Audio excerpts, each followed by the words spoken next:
Photo by Chairman of the Joint Chiefs CC by 2.0 Jared Kushner, 38-year-old, senior advisor to his father-in-law Donald Trump, is also the president's chief negotiator for Middle East peace. Trump has absolute confidence in Kushner, who, like the president himself, is likely a moron. He rarely appears in public and we know little about him except that he is in real estate, has zero foreign policy experience or competence, and is Trump's key link to Israel. Oh, and his dad went to jail for ugly inter-family crimes. It cannot be said that he is unbiased in his approach to the Israel-Palestinian conflict he's been assigned to solve. Not that many U.S.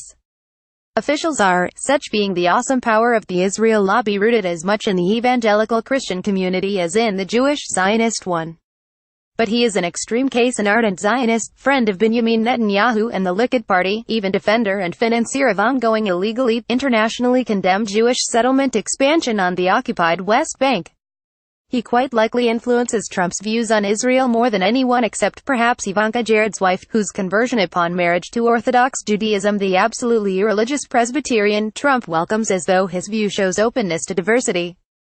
Trump is widely considered a malignant narcissist incapable of empathy. He has famously had problems with his oldest son, whose political opportunism has long since trumped his Oedipal alienation, ignores his younger daughter, and has divorced 2 wives. Melania looks glum in his presence. I suspect that if he loves anybody, it's his filial Ivanka, a key defender of his support for women and their rights, and through her, Jared, to whom despite his total inexperience he has showered praise and accorded ridiculous responsibilities. Trump's decision to recognize Jerusalem as the capital of Israel and to move the U.S. embassy there, urged by Israeli Prime Minister and war criminal Netanyahu, was no doubt influenced deeply by Kushner and Ivanka. But the question I want to raise is, what the hell did Kushner think he was doing when, during the transition period between administrations in December 2016, he instructed National Security Advisor to Zanet Michael Flynn to contact Russian officials to urge Moscow to veto the upcoming UN vote on a resolution condemning Israel's settlement expansion?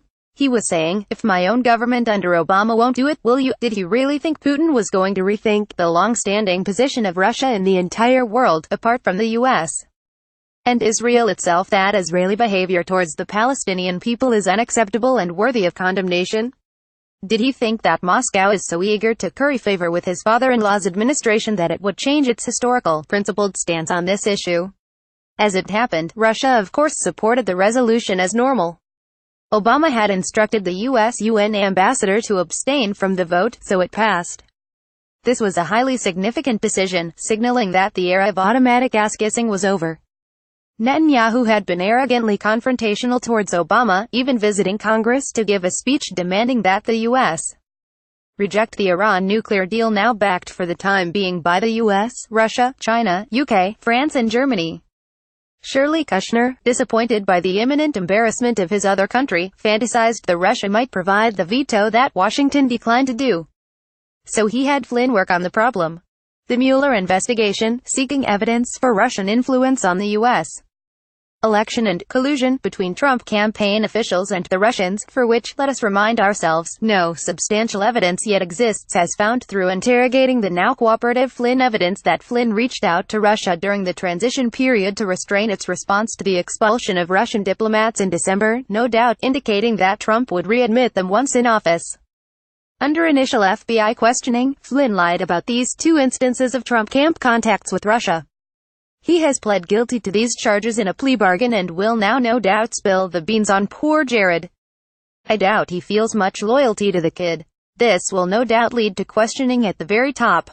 It was one thing for Flynn and Trump to defy the policy of the existing administration to expel the Russian diplomats, whether or not that move was justified, and I personally think it was not.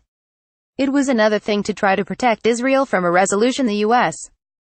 implicitly supported by contacting Moscow and asking it to provide the veto always hitherto provided by Washington. Kushner will be asked, haven't you maybe violated the Logan Act that criminalizes negotiations by unauthorized persons with foreign governments having disputes with the United States? Anyway, why did you lie about your efforts to cooperate with a foreign power to protect another power, in opposition to U.S. policy? Flynn, the stool pigeon, may be providing incriminating information on Kushner, just as he begins his hoped-for career as the whiz kid who saved the Middle East by such measures as decertifying the Iran Accord and recognizing undivided Jerusalem as the eternal capital of the Jewish people. Trump has announced the transfer of the U.S. Embassy to Jerusalem in 6 months. Will Jared be there for the ceremony, or under house arrest like Paul Manafort?